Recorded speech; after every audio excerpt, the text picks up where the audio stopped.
Hello everyone, welcome to my channel. So in this session, we will discuss current affair third session, 3 session.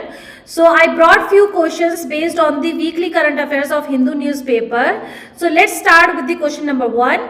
Consider the following statements with respect to the invitation of private investment in nuclear power. So whenever you go through with the energy source, any energy source, you just pay attention because Indian government already set the net zero emission by the year of 2070. So it is very important not for the national perspective but also at the international level perspective, right?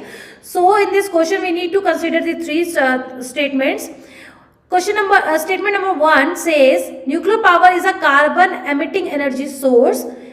Statement number 2, nuclear power contributes less than 2% of India's total electricity generation. Number 3, the funding would help India achieve its target of having 50% of its installed electric generation capacity use non-fossil fuel by 2030, up from 42% now. Question में ही, statement में ही कई बार ऐसा होता है कि answer छुपा होता है. You just need to pay attention. So among these 3 statements, which statement or statements is or are correct?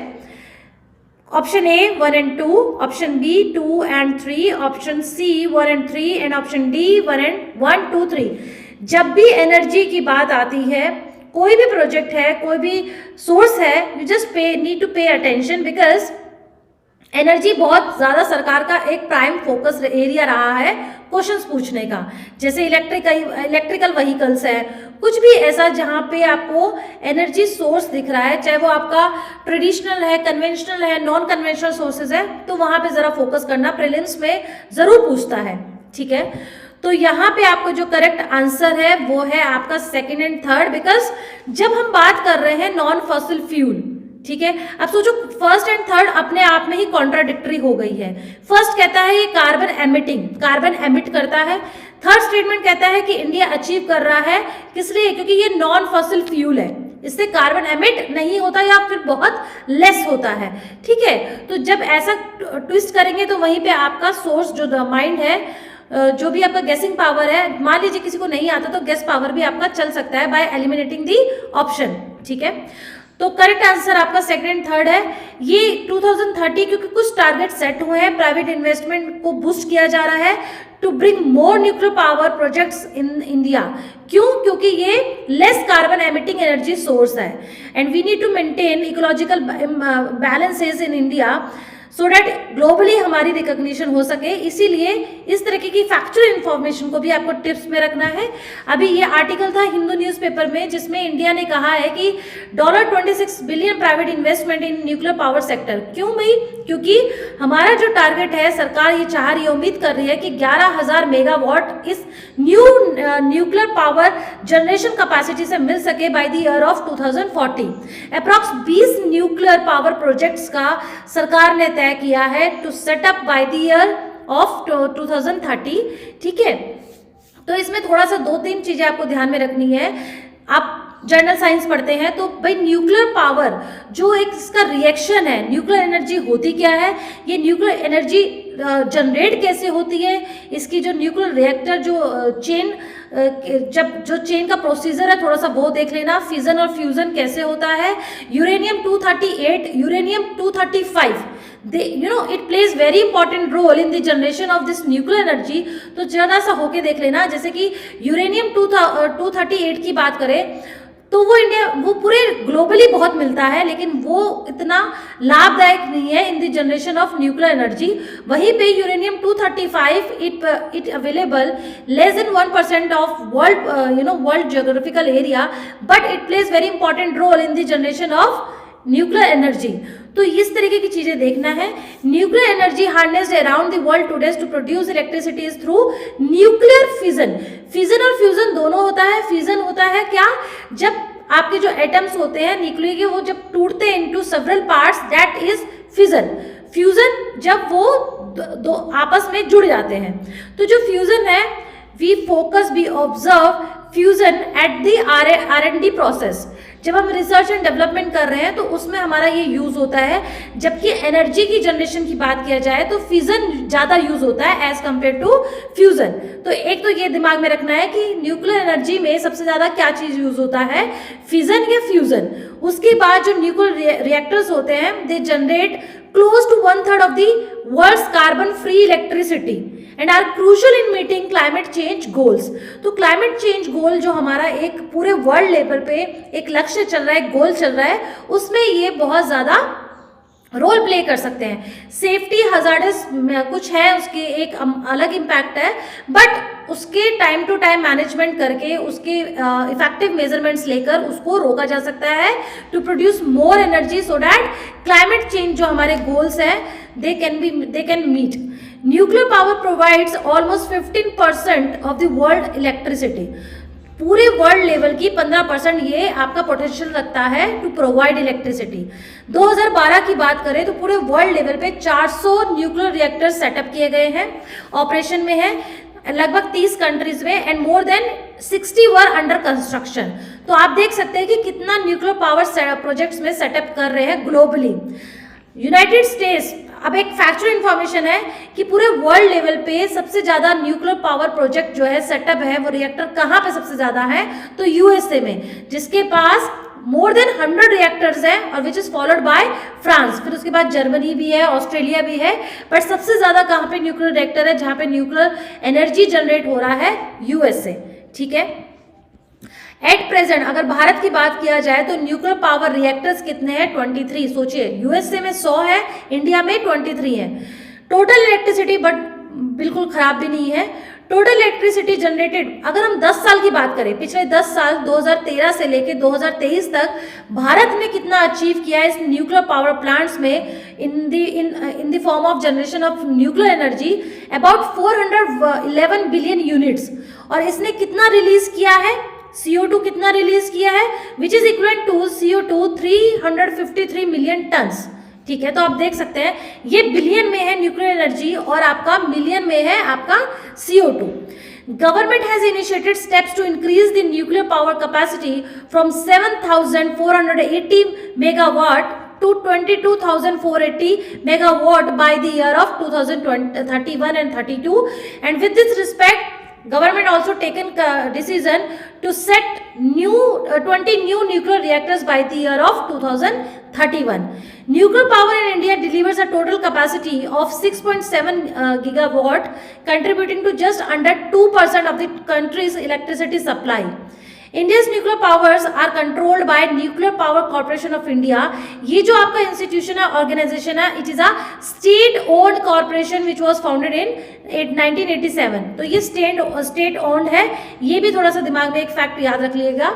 उसके बाद let's move towards the question number 2 with reference to the essential commodities act. देखिए, ये act इसलिए चर्चा में था क्योंकि अभी जो फार्मर प्रोटेस्ट चल रहे हैं उसमें 3 एक्ट जो है 2020 में अमेंड होकर आए थे, वो रिपील हुए थे, है ना। उसमें से एक आपका एसेंशियल कमोडिटीज एक्ट भी था। तो ये यूपीएससी पूछ सकता है, इसके बारे में एक ट्रेडिशनल क्वेश्चन बन सकता है। So let's C, consider the following statements. Number 1, it gives powers to the central government to add or remove a commodity in the schedule. Number 2, there is a specific definition of essential commodities in the Essential Commodities Act 1955। 1955 में जब हमारा food grain में हमारा production बहुत ही कम था, बहुत ही स्कार्सिटी थी, and we were largely depended on the import of food grains from outside, तब एसेंशियल कमोडिटीज एक्ट आता है, 1955 में आता है। ठीक है, लेकिन यहाँ पे स्टेटमेंट में क्या पूछ रहा है, देयर इज अ स्पेसिफिक, जो भी एसेंशियल कमोडिटीज है इस एक्ट के अंदर रखी गई हैं उसकी प्रॉपर एक डेफिनेशन है। बहुत ही स्टेटमेंट के अंदर जो टर्म्स होती है, जो स्पेसिफिक वर्ड्स होते हैं, की वर्ड्स होते हैं, उसको थोड़ा सा फोकस करना है। So the correct answer is only 1। Why second is wrong? Because there is no specific definition. ये यहाँ पे नो हट जाना चाहिए था, there is a no specific definition. ठीक है, तो यहाँ पे बेसिकली स्पेसिफिक ही होगा। करेक्ट आंसर है आपका 1, क्योंकि ऐसी कोई स्पेसिफिक डेफिनेशन दी ही नहीं है इस एक्ट ने विच डिफाइन एसेंशियल कमोडिटीज। ठीक है, तो इसके बारे में जो इम्पोर्टेंट फैक्ट क्या है, ये 1955 में आया था, कोई स्पेसिफिक डेफिनेशन नहीं है। इस एक्ट के अंदर सेक्शन 2 क्लॉज ए क्या कहता है, एसेंशियल कमोडिटी का मतलब होता है commodity which specified in the scheduled of the act without mentioning और गिविंग द प्रॉपर और the specific definition. This act gives power to the central government to add और remove a commodity in the schedule which is used to curb inflation by allowing the center to enable control by the state government of trade in a wide variety of commodities. So impact क्या था इस act का, इस act का ये था कि भाई by declaring a commodity as essential, the government can control the production, supply and distribution of that particular commodity and impose a stock limit.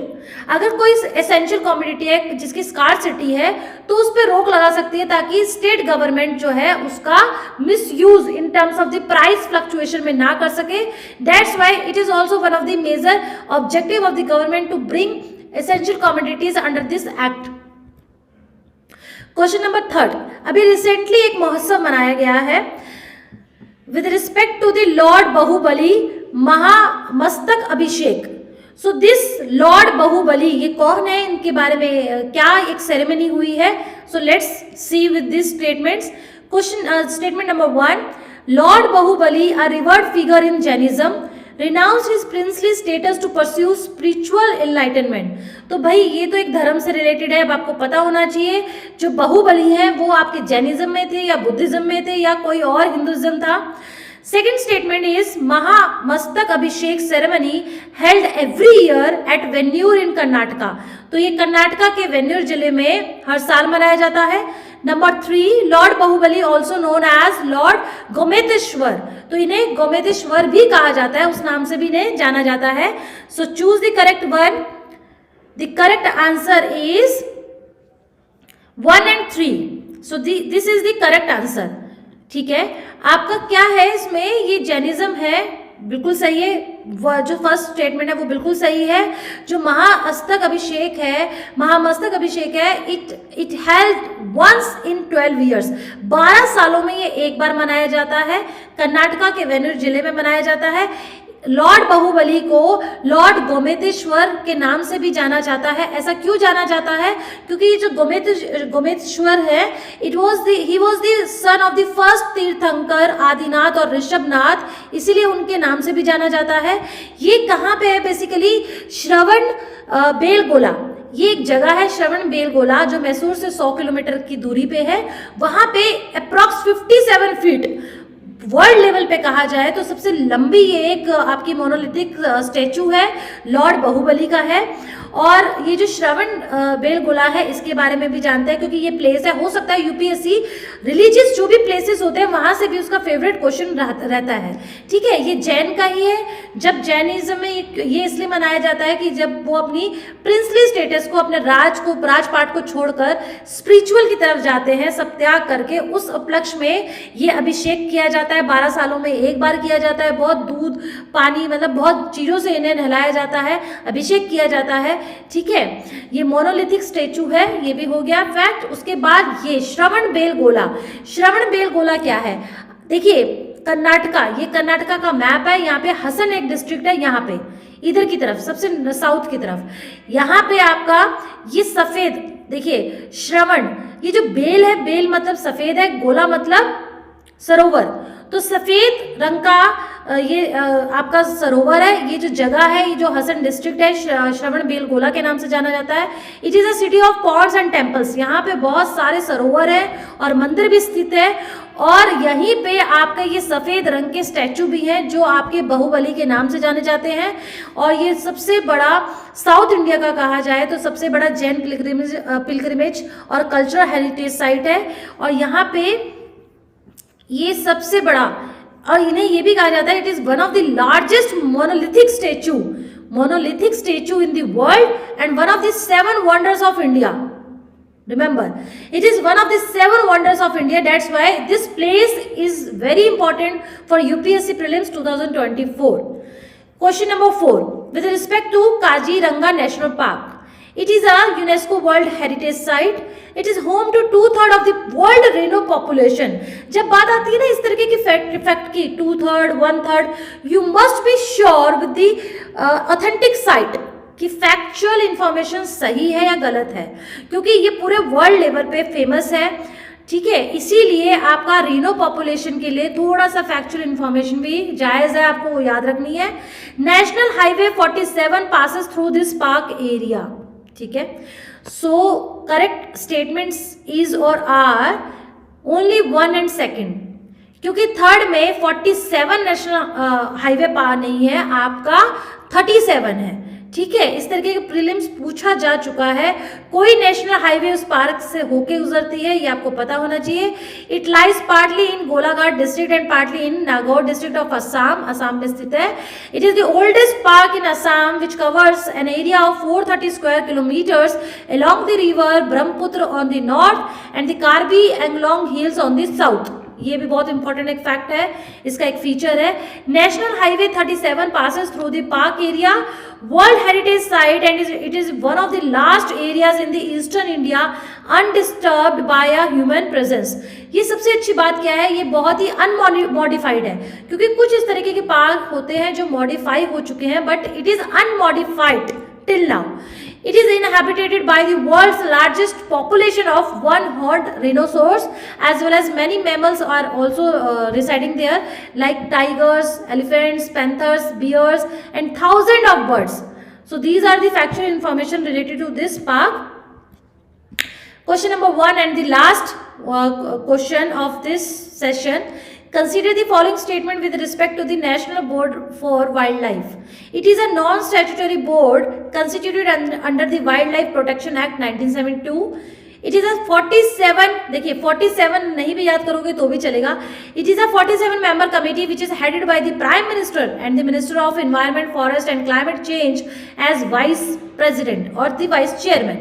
तो ये इस तरीके के जब फैक्ट, जहाँ प्राइम मिनिस्टर है वो कौन सी बॉडी है जो प्राइम मिनिस्टर हेड कर रहे हैं, तो इस तरीके का फैक्ट हो, यू मस्ट रिमेंबर कि वो सही है या गलत है। So the correct answer is your only second. Why second? Because basically it is a statutory board, it is not non-statutory. Once constituted under the act, that means it is majority passed by the parliament, right? So that's why this board becomes statutory board, not non-statutory or extra constitutional body. So this statement is wrong. Second statement is correct. Yes, it is headed by the Prime Minister and the Minister of Environment as Vice Chairperson. So second statement is only the correct. It is the apex body in India for all wildlife related matters. It is primarily responsible for the promotion of wildlife conservation and development of wildlife and forest. This board for wildlife is a statutory board. Yes, it is a statutory board which constituted under the Wildlife Protection Act 1972. अच्छा, क्या था इससे पहले 1972 से पहले आपका IB ये था, non national board for wild life नहीं था, आपका था इसके बाद IBWL, मतलब इसको Indian board for wild life भी कहा जाता था, ठीक है। और उससे तब के टाइम में आपके प्राइम मिनिस्टर हेड नहीं होते थे, ओरिजिनली नहीं होते थे, बट अमेंडमेंट किया गया। NBWL जब आया तब उसको चेयर और उसको हेड करने लगे प्राइम मिनिस्टर। सेंट्रल गवर्नमेंट और भी क्या करती है, the central government has power to nominate 10 members who are eminent conservationist, ecologist and environmentalist in this committee, ठीक है। तो और कुछ इंपॉर्टेंट फैक्ट इसका, in addition to the office and institutions directly involved in the conservation, ये जो board है they can also has the chief of army staff, defense secretary, expenditure secretary to the government of India as members. So these are the facts related to this committee, this member committee. सबसे important ये था कि इसने किसको replace किया था, Indian board for wild life 2002 में replace कर दिया था, ठीक है। ओरिजिनली क्या था आपका IBWL था और ये बाद में आया था। और जो ये IBWL था, it was an executive body created by the executive, यानी कि कैबिनेट, विदाउट एनी स्टैट्यूटरी। ये यहाँ पे आपका जो IBWL है ये कैसा था, ये स्टैट्यूटरी नहीं था, नॉन स्टैट्यूटरी था, बट इसको स्टैट्यूटरी बनाया गया under the act of this wild life protection act 1972। Then it become NBWL from IBWL. So with this Question number 5. I'm coming to end this session here, and this is again an article which has given by the Hindu newspaper. Just have a glance. So please like and subscribe my channel to boost my morale, to bring more questions, weekly questions for UPSC Target Examination 2024 on the next Monday. Thank you.